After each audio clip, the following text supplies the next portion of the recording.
আমার তো রান্না কমপ্লিট হয়ে গেছে। এখন দিদির সাথে একটা প্র্যাঙ্ক করবো, দেখি দিদি আমাকে কত বেশি ভালো পায়।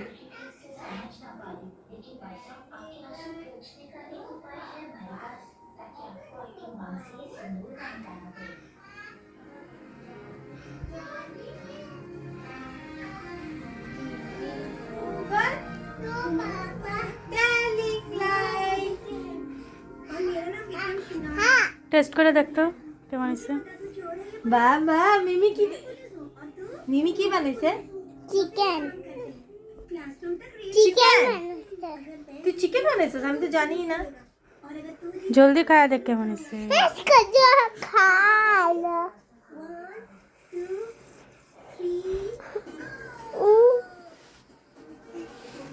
ভালোই নেই।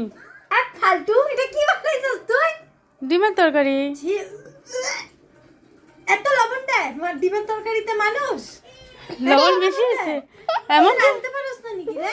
এমন রান্না রান্নাও শিখোস নাই? এমন কেন? মানে কমু তখনই ফোন করে যে মা তুমি কি তোমার মাইয়ারে কি রান্না বান্নাও শিখাও নাই নাকি? এমন কেন করছে? তোর শরীর খারাপ, রান্না দিছে বা তুই এমন করো? না রে, এত উন্নতি করতে লাগবে না রে, এত উন্নতি করতে লাগবে না, এটা কোনো হইছে? এত শখে বানা দিছি, অফিস থেকে আইসা বানা দিছি, আর এমন করস। তুই খাইছি তরকারি তোরে খাওয়াবো যা। খা আর একটু খা।